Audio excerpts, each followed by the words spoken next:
Hello friends, आपका मेरे channel पर स्वागत है। आज मैं बाघा महारमली की कहानी लेकर आई हूँ जो काफ़ी प्रसिद्ध हुई थी। जोधपुर के शक्तिशाली शासक मालदेव का विवाह जैसलमेर दरबार लूणकरण की पुत्री उमादे से होना तय हुआ था। दरबार ने भारमली को दासी के रूप में उमादे के साथ भेजा। शादी के ठीक पहली रात जब उमादे श्रृंगार में ज्यादा समय ले रही थी तो भारमली को बुलाया गया और वह उमादे को आने के लिए कहा। बुलावे पर भारमली राजा के पास आती है और मालदेव उसी पर मोहित हो जाता है। जब उमादे सज धज कर सेन कक्ष में आई तो मालदेव के साथ भारमली को पाया और वहां से वह चली गई। इतिहास में यही उमादे रूठी रानी के नाम से प्रसिद्ध हुई। इस प्रकरण का जब उमादे की माता जो कोटड़ा की थी और लूणकरण को पता चला तो वे उमादे की मां ने अपने भाई कोटड़ा स्वामी बागजी को भारमली को लाने के लिए भेजा।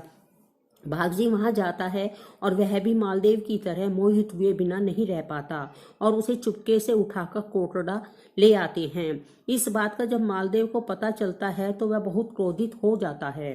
भारमली के बिना उसको चैन ही नहीं मिलता। बागजी से भारमली को छीनना भी आसान नहीं था। तब मालदेव ने अपने चारण राज कवि आसोजी बारहट को यह कहकर भेजा कि आप कैसे भी करके भारमली को ले आएं। बागजी कविता रसिक व्यक्ति हैं, आप प्रयत्न करिए। राजा का संदेश पाकर आसाजी कोटड़ा चले गए। चारण राजपूतों का आपस में गजब का संबंध होता था। उन्होंने आवभगत की और बैठाया, मेहमान नवाजी भी की। कुछ दिन आसाजी वहां ठहरे। आसोजी और कोटड़ा नरेश के बीच अच्छी मित्रता हो गई और जब उन्होंने भारमली और बाघा का प्रेम देखा तो उनकी कवि मन से एक दोहा निकल पड़ा। कुछ बरस बाद बागजी की मृत्यु हो गई और भारमली उनके साथ सती हो गई। आसाजी को अपने मित्र की बहुत याद आने लगी। उनका जीवन उनकी मित्र के बिना सूना सा होने लगा था। तब उसके मन से एक दोहा निकला। आसाजी ने अनेकों दोहे बागजी और भारमली की स्मृति में रचे। वे वाकई पठनीय हैं। अब एक नया किस्सा यहाँ और जुड़ता है। अमरकोट के सोड़ा राणा ने सुना कि एक ऐसा कवि है जो अपने मित्र को नहीं भुला पा रहा है, उसकी याद में पागल हुआ फिर रहा है। राणा साहब ने उन्हें अपने दरबार में बुलाया और ये सोचकर कि उन्हें इतना व्यस्त रखूंगा कि वे अपने साथी को भूल जाएंगे। आसोजी पहुंच गए। राणा साहब ने एक दिन बारहट का इम्तिहान लेने की सोची। राणा साहब ने आशा जी को कहा कि आपका मित्र कोटड़ा नरेश स्मृति शेष बागजी मेरा दुश्मन है। आप एक रात यदि उसका नाम नहीं लेंगे तो मैं आपको 4 रातों के 4 लाख रुपए आपको भेंट करूंगा। आसुरा जी के पुत्र भी वहीं थे। उन्होंने अपने पिता से कहा कि यह शर्त स्वीकार कर लीजिए, मैं आपको अपनी जीवन काट लूंगा। मैं इसके साथ अपना जीवन काट लूंगा। क्यों मना रहे हैं?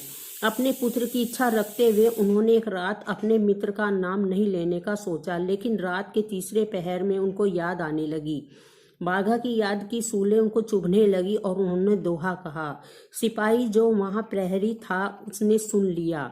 इस प्रकार दोहों की एक लंबी फहरिस्त चली और राणा साहब को अपना धन आप अपने पास रखें, मैं अपने मित्र को नहीं भूल सकता। और उस जमाने में 4 लाख रुपए का लालच बागजी ने ठुकरा दिया और उसका भावार्थ इस प्रकार था।